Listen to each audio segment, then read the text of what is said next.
ಒಂದು ಸಲ ಮಾತ್ರ ನೀವು ಪೇರ್ ಮಾಡಬೇಕಾಗಿರೋದು. ಅದಾದಮೇಲೆ ನೆಕ್ಸ್ಟ್ ಟೈಮಿಂದ ನೀವು ಬ್ಲೂಟೂತ್ ಆನ್ ಮಾಡಿದ ತಕ್ಷಣ ಆಟೋಮೆಟಿಕ್ಕಾಗಿ ಅದು ಕನೆಕ್ಟ್ ಆಗ್ತಾ ಹೋಗುತ್ತೆ. ನ್ಯಾವಿಗೇಷನ್ನ ಸೆಲೆಕ್ಟ್ ಮಾಡೋಣ. ಇವಾಗ ನನಗೇನಂತಂದರೆ ತೋರಿಸ್ತೀನಿ, ಟರ್ನ್ ಬೈ ಟರ್ನ್ ನ್ಯಾವಿಗೇಷನ್ ಅಂತಂದೆಲ್ಲ ಇದೆ ನೋಡಿ, ಇಲ್ಲಿ ಇವಾಗ ತೋರಿಸ್ತಾ ಇದೆ. ನಾನು ಆಲ್ರೆಡಿ ಇವಾಗ ಮೊಬೈಲು ಕನೆಕ್ಟ್ ಮಾಡಿರೋದಕ್ಕೆ ಆ್ಯಪ್ ಜೊತೆಯಲ್ಲಿ ನನಗೆ ಬರ್ತಿರೋ ಕಾಲ್ ಯಾರು ಕಾಲ್ ಮಾಡಿದ್ದಾರೆ, ಆ ಕಾಲು ಆನ್ಸರ್ ಮಾಡಬೇಕೋ ಬೇಡವೋ ಅನ್ನೋದು ನೀವು ಕೂಡ ಡಿಸೈಡ್ ಕೂಡ ಮಾಡ್ಬೋದು. TVS ಕನೆಕ್ಟ್ ಆ್ಯಪ್ ಇದೆಯಲ್ಲ ಅದರಲ್ಲೇ ನೋಡ್ಕೊಬೋದು. ಸೊ TVS ಆರ್ಬಿಟ್ರಲ್ಲಿ ಇವಾಗ 2 ವೇರಿಯಂಟ್ಸ್ ಇದೆ. ಮೊದಲನೇ ವೇರಿಯಂಟ್ಸು ಇದು. ಇವಾಗ ನೋಡಿರೋ ಫೀಚರ್ಸ್ ಏನಿದೆಯಲ್ಲ ಅದೆಲ್ಲ ಸೇಮ್ ಇದೆ, ಎಲ್ಲನೂ ಸೇಮ್ ಟು ಸೇಮು. ಏನಪ್ಪ ಇದು ಬ್ಯಾಟ್ರಿ ಆಸ್ ಅ ಸರ್ವಿಸ್ ಅಂತ. ಈಗ ಎರಡನೇ ಆಪ್ಷನ್ ನಿಮಗಿರೋದು ಬ್ಯಾಟ್ರಿನ ಓನ್ ಮಾಡೋದು. TVS ಆರ್ಬಿಟ್ರನ್ನ ನಿಮ್ಮ ಹತ್ತಿರ ಶೋರೂಮ್ಗೆ ಹೋಗ್ಬಿಟ್ಟು ಟೆಸ್ಟ್ ರೈಡ್ ಮಾಡಿ ನೋಡಿ.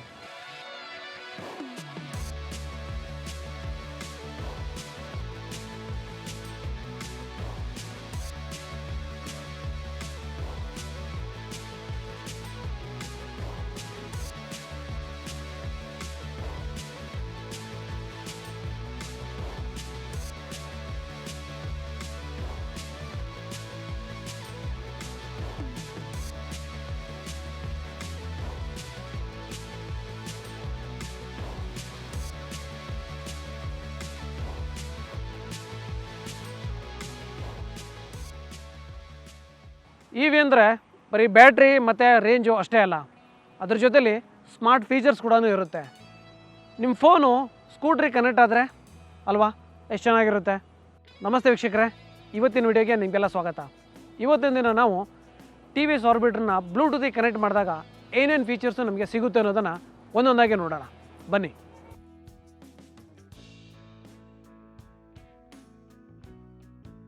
ಮೊದಲನೇದಾಗಿ ಪ್ಲೇಸ್ಟೋರು ಅಥವಾ ಆ್ಯಪ್ ಸ್ಟೋರ್ಗೆ ಹೋಗ್ಬಿಟ್ಟು TVS ಕನೆಕ್ಟ್ ಆ್ಯಪ್ನ ಡೌನ್ಲೋಡ್ ಮಾಡ್ಕೊಳ್ಳಿ. ಅದಾದಮೇಲೆ ಈ ಸ್ಕೂಟ್ರ್ ತೊಗೊಂಬೇಕಿದ್ರೆ ನೀವು ಯಾವ ಮೊಬೈಲ್ ನಂಬರ್ನ ಕೊಟ್ಟಿದ್ದೀರಲ್ವ ಅದು ರಿಜಿಸ್ಟರ್ ಮೊಬೈಲ್ ನಂಬರ್ ಆಗಿರುತ್ತೆ, ಎಂಟ್ರಿ ಮಾಡಿ. ಆಮೇಲೆ ಒಂದು OTP ಬರುತ್ತೆ, ಆ OTPನ ನೀವು ಹಾಕಿದ ತಕ್ಷಣ ಅಥೆಂಟಿಕೇಟ್ ಆಗುತ್ತೆ, ನೀವು ಲಾಗಿನ್ ಆಗ್ತೀರಾ. ಲಾಗಿನ್ ಆದಮೇಲೆ ಬ್ಲೂಟೂತ್ ಆಪ್ಷನ್ಗೆ ಹೋಗ್ಬಿಟ್ಟು ಸರ್ಚ್ ಮಾಡಿ, ಅಲ್ಲಿ ನಿಮಗೆ TVS ಸ್ಕೂಟ್ರ್ ಕಾಣಿಸ್ಕೊಳ್ಳುತ್ತೆ, ಅದನ್ನು ಕನೆಕ್ಟ್ ಅಂತ ಕೊಡಿ. ಇಲ್ಲದೆ ಹೋದರೆ ನೀವು ಆ್ಯಪಲ್ಲಿ ಒಂದು ಆಪ್ಷನ್ ಇದೆ, ಆ ಆಪ್ಷನ್ ಬಂದುಬಿಟ್ಟು ಪೇರ್ ಸ್ಕೂಟರ್ ಅಂತ ಇದೆ ಅಥವಾ ಪೇರ್ ಡಿವೈಸ್ ಅಂತ ಇರುತ್ತೆ, ಅದನ್ನು ಕ್ಲಿಕ್ ಮಾಡಿ ಕನೆಕ್ಟ್ ಆಗುತ್ತೆ.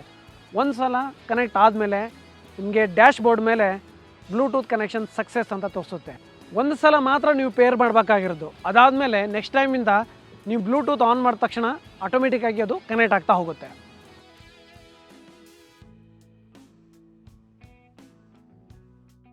ಈಗ ಬ್ಲೂಟೂತಲ್ಲಿ ಹೇಗೆ ಕನೆಕ್ಟ್ ಮಾಡೋದು ಅಂತ ನೋಡ್ಕೊಂಬಂದರೆ, ಇವಾಗ ನೀವು ಗಾಡಿ ಓಡಿಸ್ತಾ ಇದ್ದೀರಾ, ನ್ಯಾವಿಗೇಷನನ್ನು ಕೂಡ ಕನೆಕ್ಟ್ ಮಾಡಿದ್ದೀರಾ. ಸೊ ಇದು ಬೇಸಿಕ್ಲಿ ಏನಂತಂದರೆ ನಿಮಗೆ ಮ್ಯಾಪ್ ಥರನೇ, ಏನಂದರೆ ಮೊಬೈಲಲ್ಲಿ ಕನೆಕ್ಟ್ ಆಗಿರುತ್ತೆ, ಮೊಬೈಲ್ನಲ್ಲಿ ಕನೆಕ್ಟ್ ಮಾಡಿರ್ತಾರಲ್ವ, ಅದರಿಂದ ಏನಾಗುತ್ತೆ ನಿಮಗೆ ನ್ಯಾವಿಗೇಷನ್ ತೋರಿಸ್ತಾ ಹೋಗುತ್ತೆ. ಅದು ಟರ್ನ್ ಬೈ ಟರ್ನ್ ನ್ಯಾವಿಗೇಷನ್ ತೋರಿಸುತ್ತೆ, ಅದು ಕರೆಕ್ಟಾಗಿ ಸಿಂಕ್ ಆಗಿರುತ್ತೆ. ನಿಮಗೆ ಎಷ್ಟು ಮೀಟರ್ಸಲ್ಲಿ ನೀವು ಲೆಫ್ಟ್ ತೊಗೊಬೇಕು ರೈಟ್ ತೊಗೊಬೇಕು ಅನ್ನೋದು ಕೂಡ ತೋರಿಸುತ್ತೆ. ಜೊತೆಲಿ ನಿಮ್ಮ ಡೆಸ್ಟಿನೇಷನು ಎಲ್ಲಿಗೆ ಎಂಡ್ ಆಗುತ್ತೆ ಅನ್ನೋದು ಕೂಡ ಕರೆಕ್ಟಾಗಿ ತೋರಿಸುತ್ತೆ. ಸೊ ಅದು ಪರ್ಫೆಕ್ಟಾಗಿ ಸಿಂಕ್ ಆಗುತ್ತೆ. ಅದು ಯಾವ ಥರ ತೋರಿಸುತ್ತೆ ಅನ್ನೋದನ್ನು ನೋಡೋಣ ಬನ್ನಿ. ನ್ಯಾವಿಗೇಷನ್ನ ಸೆಲೆಕ್ಟ್ ಮಾಡೋಣ. ಇವಾಗ ನನಗೇನಂತಂದರೆ TVS ಗ್ಲೋಬಲ್ ಆಟೋಕ್ರಾಫ್ಟ್ ಅಂತ ಇದೆ, ನಾನು ಇದನ್ನು ಸೆಲೆಕ್ಟ್ ಮಾಡ್ಕೊಂಡ್ಬಿಟ್ಟು ನಾನು ಅಲ್ಲಿಗೆ ಹೋಗ್ಬೇಕು. ಇವಾಗ ನಾನು ಏನು ಮಾಡ್ತೀನಿ, ಡೈರೆಕ್ಷನ್ ಕೇಳ್ತೀನಿ, ಯಾವಾಗ ಹೋಗ್ಬೇಕಂತ ಇಲ್ಲಿ ತೋರಿಸುತ್ತೆ. ಆಮೇಲೆ ತೋರಿಸುತ್ತೆ ಅಲ್ಲಿ ನಿಮ್ಗೆ ಇದು ಎಕ್ಸಾಕ್ಟ್ಲಿ ನೋಡಿದ್ರೆ ಗೂಗಲ್ ಮ್ಯಾಪ್ಸ್ ಥರನೇ ಕಾಣಿಸುತ್ತೆ, ಅಲ್ಲಿಂದನೇ ತೊಗೊಂಡಿರ್ತಾರೆ.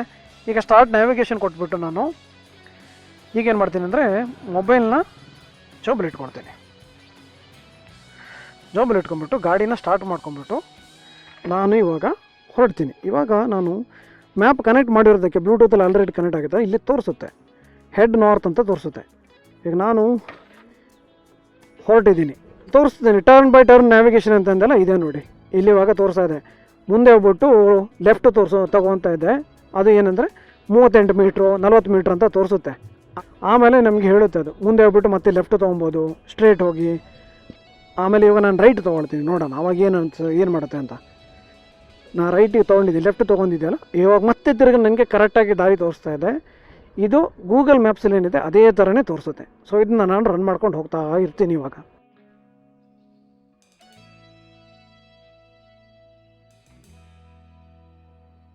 So navigation turn by turn ತೋರಿಸ್ತಾ ಇದೆ ಎಲ್ಲೆಲ್ಲಿ ಹೋಗ್ಬೇಕಂತ. ಸೊ ನಿಮಗೆ ಇವಾಗ ಏನಂದರೆ ಗಾಡಿ ಓಡಿಸ್ಬೇಕಿದ್ರೆ ಪದೇ ಪದೇ ಯಾರೋ ಕಾಲ್ ಮಾಡಿರ್ತಾರೆ ಅಂತ ಇಟ್ಕೊಳ್ಳಿ, ನಿಮಗೆ ಯಾರಂತ ಗೊತ್ತಿರಲ್ಲ, ಅದಕ್ಕೆ ನೀವೇನು ಮಾಡಬೇಕು, ನಿಲ್ಲಿಸ್ಬಿಟ್ಟು ನೋಡಬೇಕಾಗುತ್ತೆ ಯಾರು ಏನಂದ್ಬಿಟ್ಟು. ಕೆಲವೊಂದು ಸಲ ಸ್ಪ್ಯಾಮ್ ಕಾಲೇ ಆಗಿರ್ಬೋದು. ಸೊ ಅದಕ್ಕೋಸ್ಕರ ನೀವು ನಿಲ್ಲಿಸ್ಬಿಟ್ಟು ಟೈಮ್ ವೇಸ್ಟ್ ಆಗೋಕ್ಕಿಂತ ಇಲ್ಲೇ ಡಿಸ್ಪ್ಲೇದಲ್ಲಿ ಅಥವಾ ಡ್ಯಾಶ್ ಬೋರ್ಡಲ್ಲಿ ನಿಮಗೆ ಕಾಣಿಸ್ತಾ ಇದ್ರೆ ಎಷ್ಟು ಚೆನ್ನಾಗಿರುತ್ತೆ ಅಲ್ವಾ. ಆ ಫೀಚರ್ಸ್ ಕೂಡ ಇದರಲ್ಲಿದೆ. ಸೊ ಅದನ್ನು ಕಾಲ್ ಅಲರ್ಟ್ಸ್ ಅಂತ ಹೇಳ್ತಾರೆ. ಸೊ ಕಾಲ್ ಮಾಡಿದ ತಕ್ಷಣ ಅದು ಯಾರು ಕಾಲ್ ಮಾಡ್ತಿರ್ತಾರೆ ತೋರಿಸುತ್ತೆ, ಜೊತೆಲಿ ನ್ಯಾವಿಗೇಷನ್ ಕೂಡ ಒಂದು ಸೈಡ್ ರನ್ ಆಗ್ತಾನೆ ಇರುತ್ತೆ. ಕಾಲ್ ಮಾಡಿದಾಗ ಅದು ಯಾವ ಥರ ನೋಟಿಫೈ ಆಗುತ್ತೆ ಅನ್ನೋದನ್ನು ಕೂಡ ನೋಡೋಣ ಬನ್ನಿ. ಈಗ ಗಾಡಿನ ಓಡಿಸ್ಕೊಂಡು ಹೋಗ್ತಿರ್ಬೇಕಾದ್ರೆ ನನಗೆ ಯಾರೋ ಕಾಲ್ ಮಾಡ್ತಾರೆ. ನಾನು ಆಲ್ರೆಡಿ ಇವಾಗ ಮೊಬೈಲು ಕನೆಕ್ಟ್ ಮಾಡಿರೋದಕ್ಕೆ ಆ್ಯಪ್ ಜೊತೆಯಲ್ಲಿ ನನಗೆ ಬರ್ತಿರೋ ಕಾಲ್ ಯಾರ್ದು ತೋರಿಸುತ್ತೆ. ಜೊತೆಯಲ್ಲಿ ನ್ಯಾವಿಗೇಷನ್ ಕೂಡ ಕಂಟಿನ್ಯೂ ಆಗಿ ಇರುತ್ತೆ. ಹೆಡ್ ನಾರ್ತು ಸೌತು ಆ ಥರ ಎಲ್ಲ ಇರುತ್ತಲ್ಲ, ಅದು ಬಿಟ್ಟು ನನಗೆ ಇವಾಗ ಕಾಲ್ ಯಾರಿಂದ ಬರ್ತಿದೆ ಅಂತ ತೋರಿಸುತ್ತೆ. ಯಾರು ಕಾಲ್ ಮಾಡಿದ್ದಾರೆ, ಆ ಕಾಲು ಆನ್ಸರ್ ಮಾಡಬೇಕೋ ಬೇಡವೋ ಅನ್ನೋದು ನೀವು ಕೂಡ ಡಿಸೈಡ್ ಕೂಡ ಮಾಡ್ಬೋದು.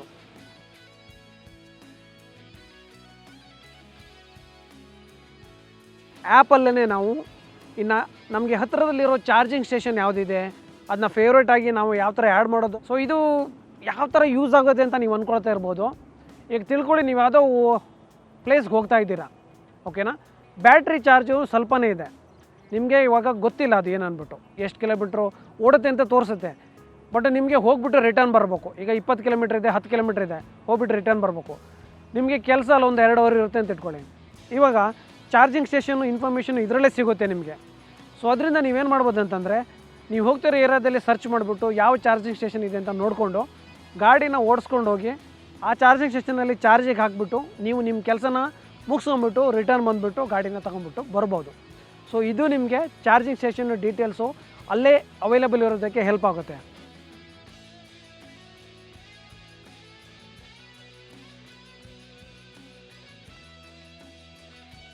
ಇವಾಗ ರೈಡ್ ಸ್ಟ್ಯಾಟಿಸ್ಟಿಕ್ಸ್ ಬಗ್ಗೆ ನೋಡೋಣ. ಏನಿದು ರೈಡ್ ಸ್ಟ್ಯಾಟಿಸ್ಟಿಕ್ಸ್ ಅಂದರೆ, ಸ್ಕೂಟ್ರಲ್ಲಿ ಬ್ಯಾಟ್ರಿ ಎಷ್ಟು ಪರ್ಸೆಂಟೇಜ್ ಚಾರ್ಜ್ ಆಗಿದೆ, ಆ ಚಾರ್ಜ್ ಆಗಿರೋ ಪರ್ಸೆಂಟೇಜಲ್ಲಿ ಎಷ್ಟು ಕಿಲೋಮೀಟ್ರ್ ಓಡಿಸ್ಬೋದು, ಜೊತೇಲಿ ಎಷ್ಟು ಟ್ರಿಪ್ ಆಗಿದೆ, ಟೋಟಲ್ ಎಷ್ಟು ಕಿಲೋಮೀಟ್ರ್ ನೀವು ರನ್ ಮಾಡಿಸ್ತೀರಾ, ಇದನ್ನೆಲ್ಲ ಇನ್ಫಾರ್ಮೇಷನು ಕೂಡ ನೋಡ್ಬೋದು. ಇರೋ ಬ್ಯಾಟ್ರಿಲಿ ಎಷ್ಟು ಕಿಲೋಮೀಟ್ರ್ ರನ್ ಮಾಡ್ಬೋದು, ಜೊತೇಲಿ ಇಲ್ಲಿವರೆಗೆ ನಾವು ಎಷ್ಟು ಕಿಲೋಮೀಟ್ರ್ ರನ್ ಮಾಡಿದ್ದೀವಿ, ಅವತ್ತಿನ ದಿನಕ್ಕೆ ಎಷ್ಟು ಕಿಲೋಮೀಟ್ರ್ ರನ್ ಮಾಡಿದ್ದೀವಿ, ಎಷ್ಟು ಸ್ಪೀಡಲ್ಲಿ ಹೋಗಿದ್ದೀವಿ, ಆ್ಯಾವ್ರೇಜ್ ಸ್ಪೀಡ್ ತೋರಿಸುತ್ತೆ. ಇದೆಲ್ಲ ಡೀಟೇಲು ನಿಮಗೆ ರೈಡ್ ಸ್ಟ್ಯಾಟಿಸ್ಟಿಕ್ಸಲ್ಲಿ ಬರುತ್ತೆ. ಅದು ಕಂಪ್ಲೀಟ್ ಇನ್ಫಾರ್ಮೇಷನ್ ನೀವು TVS ಕನೆಕ್ಟ್ ಆ್ಯಪ್ ಇದೆಯಲ್ಲ ಅದರಲ್ಲೇ ನೋಡ್ಕೊಬೋದು.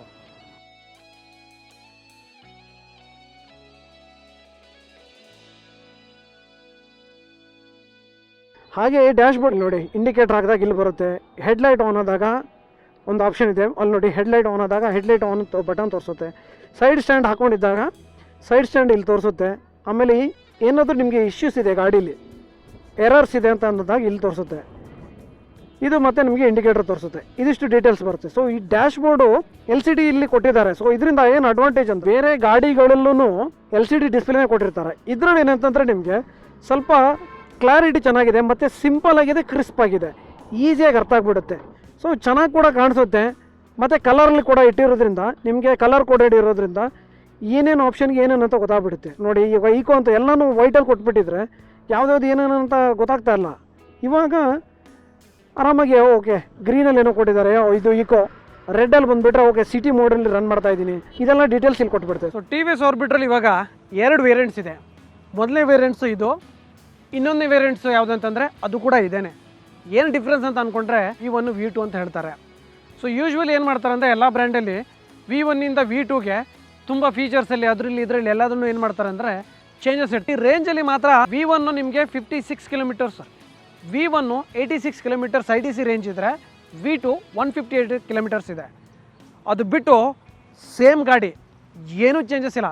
ನೀವು ಎಕ್ಸ್ಟೀರಿಯರ್ ನೋಡ್ತಿದ್ರೆ ಅದು ಸೇಮ್ ಇದೆ. ಇವಾಗ ನೋಡಿರೋ ಫೀಚರ್ಸ್ ಏನಿದೆಯಲ್ಲ ಅದೆಲ್ಲ ಸೇಮ್ ಇದೆ. ಎಲ್ಲನೂ ಸೇಮ್ ಟು ಸೇಮು, ಬರೀ ರೇಂಜ್ ಮಾತ್ರನೇ ಡಿಫ್ರೆನ್ಸ್ ಆಗುತ್ತೆ. ಇಂಟ್ರೆಸ್ಟಿಂಗ್ ವಿಚಾರ ಏನಂದರೆ ಸ್ಮಾರ್ಟ್ ಫೀಚರ್ಸು, ನ್ಯಾವಿಗೇಷನ್ನು, ಕಾಲ್ ಅಲರ್ಟ್ಸು, ರೈಡ್ ಸ್ಟ್ಯಾಟಿಸ್ಟಿಕ್ಸು, ಆಮೇಲೆ ಎಕ್ಸ್ಟೀರಿಯರು ಎಲ್ಲ ಇದೆಯಲ್ಲ ಸೇಮ್ ಟು ಸೇಮು, ಬರೀ ರೇಂಜ್ ಮಾತ್ರನೇ ಚೇಂಜ್ ಆಗುತ್ತೆ. ಅದೇ ಈ V1 ಮತ್ತು V2ಗಿರೋ ಡಿಫ್ರೆನ್ಸು. ಸೊ ಈಗ ಇದ್ರ ಬೆಲೆ ಬಗ್ಗೆ ಅಥವಾ ಎಷ್ಟಾಗುತ್ತೆ ಅಪ್ಪ ಸ್ಕೂಟ್ರಿಗೆ ಅಂತ ನೋಡೋದಾದರೆ ಇದರಲ್ಲಿ 2 ಥರ ಮಾಡಿದ್ದಾರೆ. ಒಂದು ಬ್ಯಾಟ್ರಿ ಆ್ಯಸ್ ಅ ಸರ್ವಿಸ್ ಅಥವಾ ಬ್ಯಾಸ್ ಅಥವಾ ಬಾಸ್ ಅಂತ ಹೇಳ್ಬೋದು. ಇದು ನಿಮಗೆ 49,999 ಆಗುತ್ತೆ. ಇಲ್ಲಿ ಬ್ಯಾಟ್ರಿ ಸ್ಕೂಟ್ರ್ ಜೊತೆಲಿ ಬರಲ್ಲ. ಸೊ ಇವಾಗ ನಿಮ್ಮ ಮನಸ್ಸಲ್ಲಿ ಒಂದು ಪ್ರಶ್ನೆ ಬರ್ತಿರ್ಬೋದು, ಏನಪ್ಪ ಇದು ಬ್ಯಾಟ್ರಿ ಆ್ಯಸ್ ಅ ಸರ್ವಿಸ್ ಅಂತ. ಬ್ಯಾಟ್ರಿನ ಒಂದು ಸರ್ವಿಸ್ ಥರ ತೊಗೊಳೋದು. ಯಾವ ಥರ, ನೀವು ಸಬ್ಸ್ಕ್ರಿಪ್ಷನು ಇವಾಗ ನೆಟ್ಫ್ಲಿಕ್ಸು, ಅಮೆಝಾನ್ ಪ್ರೈಮು ಈ ಥರ ಸಬ್ಸ್ಕ್ರಿಪ್ಷನ್ ತೊಗೊಳ್ತಿರಲ್ಲ, ಅದೇ ಥರನ ಬ್ಯಾಟ್ರಿಗೂ ಕೂಡ ಸಬ್ಸ್ಕ್ರಿಪ್ಷನ್ ತೊಗೊಳೋದು. ಸಬ್ಸ್ಕ್ರಿಪ್ಷನ್ ತೊಗೊಂಡ್ಬಿಟ್ಟು ಬ್ಯಾಟ್ರಿನ ಏನು ಮಾಡೋದು ಅಂದರೆ ನೀವು ಚಾರ್ಜಿಂಗ್ ಸ್ಟೇಷನ್ ಇರೋದಲ್ಲ ಅದರಲ್ಲಿ ಅಲ್ಲೋಗ್ಬಿಟ್ಟು ಬ್ಯಾಟ್ರಿನ ಸ್ವ್ಯಾಪ್ ಮಾಡ್ಕೊಂಬಿಟ್ಟು ಹಾಕೊಂಬಿಟ್ಟು ಹೋಗ್ಬೋದು. ಸೊ ಇದು ನಿಮಗೆ 49,999 ಅಥವಾ 49,999ಗೆ ಸಿಗುತ್ತೆ ಎಕ್ಸ್ ಶೋರೂಮ್ ಪ್ರೈಸಲ್ಲಿ. ಈಗ ಎರಡನೇ ಆಪ್ಷನ್ ನಿಮಗಿರೋದು ಬ್ಯಾಟ್ರಿನ ಓನ್ ಮಾಡೋದು. ಸೊ ಸ್ಕೂಟ್ರ್ ಜೊತೆಲಿ ಬ್ಯಾಟ್ರಿನೂ ಕೊಟ್ಬಿಡಿ, ನಾವೇ ಮನೇಲಿ ಚಾರ್ಜ್ ಮಾಡ್ಕೊಳ್ತೀವಿ, ಅಥವಾ ಎಲ್ಲರೂ ಚಾರ್ಜಿಂಗ್ ಸ್ಟೇಷನ್ಗೆಲ್ಲ ಹೋಗ್ಬೇಕಂದ್ರೆ ಎಲ್ಲರೂ ಹೋಗ್ಬಿಟ್ಟು ನಾವು ಚಾರ್ಜ್ ಮಾಡ್ಕೊಳ್ತೀವಿ, ಬ್ಯಾಟ್ರಿ ನಮಗೆ ಬೇಕು ಅಂತ ಇದ್ದಾಗ ಅದನ್ನು ಬ್ಯಾಟ್ರಿ ಆಪ್ಷನ್ನು ಅಥವಾ ಬ್ಯಾಟ್ರಿನೂ ಜೊತೆಲಿ ಪರ್ಚೇಸ್ ಮಾಡ್ತೀರಾ ಅನ್ನೋದಕ್ಕೆ ನಿಮಗೆ ಎಕ್ಸ್ ಶೋರೂಮ್ ಪ್ರೈಸು 84,500 ಸ್ಟಾರ್ಟ್ ಆಗುತ್ತೆ ಅಥವಾ 84,500 ಸ್ಟಾರ್ಟ್ ಆಗುತ್ತೆ. ಟಿ ವಿ ಎಸ್ ಆರ್ಬಿಟ್ರ್ ಬಗ್ಗೆ ನಿಮ್ಮ ಅನಿಸಿಕೆ ಏನು? ಬ್ಲೂಟೂತ್ ಕನೆಕ್ಟಿವಿಟಿ ಫೀಚರ್ಸು ಉಪಯೋಗ ಆಗುತ್ತಾ ದಿನಪ್ರತಿ ಜೀವನದಲ್ಲಿ? ಕಮೆಂಟ್ ಮಾಡಿ. ನಿಮ್ಮ ರೈಡಿಂಗ್ ಎಕ್ಸ್ಪೀರಿಯೆನ್ಸ್ನ ಕಮೆಂಟ್ ಕೂಡ ಮಾಡಿ. ನಿಜವಾದ ಯೂಸರ್ ಎಕ್ಸ್ಪೀರಿಯೆನ್ಸು ಇದರ ಟೆಕ್ ಸ್ಪೆಸಿಫಿಕೇಷನ್ಗಿಂತನೂ ಮುಖ್ಯ. ನೀವು ಗಾಡಿನ ಓಡಿಸಿ ನೋಡಿದಾಗಲೇ ನಿಮಗೆ ಗೊತ್ತಾಗೋದು, ನನಗೆ ಓಡಿಸ್ಲಿಕ್ಕೆ ಕಂಫರ್ಟ್ ಆಗಿದೆನಾ, ಆರಾಮಾಗಿ ಹೋಗ್ಬೋದಾ, ಸೀಟ್ ಹೇಗಿದೆ, ಕೂತ್ಕೊಳ್ಳಿಕ್ಕೆ ಹೇಗಾಗುತ್ತೆ, ಗಾಡಿ ಯಾವ ಥರ ಕ್ವಿಕ್ಕಾಗಿ ರೆಸ್ಪಾನ್ಸ್ ಕೊಡುತ್ತೆ ಅನ್ನೋದ್ರ ಮೇಲೆ ಡಿಪೆಂಡ್ ಆಗುತ್ತೆ. ಸೊ ಅದಕ್ಕೇ ನೀವೇನು ಮಾಡಿ ಅಂತಂದರೆ ಟಿ ವಿ ಎಸ್ ಆರ್ಬಿಟ್ರನ್ನ ನಿಮ್ಮ ಹತ್ತಿರ ಶೋರೂಮ್ಗೆ ಹೋಗ್ಬಿಟ್ಟು ಟೆಸ್ಟ್ ರೈಡ್ ಮಾಡಿ ನೋಡಿ. ಅದಾದಮೇಲೆ ನಿಮಗೇನೇ ಐಡಿಯಾ ಬರುತ್ತೆ ಗಾಡಿ ಯಾವ ಥರ ಇದೆ ಅನ್ನೋದು. ಇಲ್ಲಿವರೆಗೆ ವಿಡಿಯೋ ನೋಡಿದ್ದೀರಿ ಅಂದರೆ ಇಷ್ಟ ಆಗಿರುತ್ತೆ ಅಂತ ಅಂದ್ಕೊಳ್ತೀನಿ. ನೀವು ಇಷ್ಟ ಆಗಿರೋದು ನಮಗೂ ಗೊತ್ತಾಗಲಿ, ಒಂದು ಲೈಕ್ ಕೂಡ ಕೊಡಿ. ಹಾಗೆ ಈ ವಿಡಿಯೋನ ಶೇರ್ ಮಾಡಿದ್ರೆ ಯಾರಿಗಾದ್ರೂ ಹೆಲ್ಪ್ ಆಗುತ್ತೆ ಅಂತಿದ್ರೆ ಅವ್ರಿಗೆ ಶೇರ್ ಕೂಡ ಮಾಡಿ. ಇದಿಷ್ಟು ಈ ವಿಡಿಯೋದಲ್ಲಿ. ಸೇಫಾಗಿ ರೈಡ್ ಮಾಡಿ, ಹೆಲ್ಮೆಟ್ ಹಾಕೊಳ್ಳೋದನ್ನು ಮರಿಬೇಡಿ. ಮುಂದಿನ ವಿಡಿಯೋದಲ್ಲಿ ಮತ್ತೆ ಸಿಗೋಣ. ಅಲ್ಲಿವರೆಗೆ ಟೇಕ್ ಕೇರ್.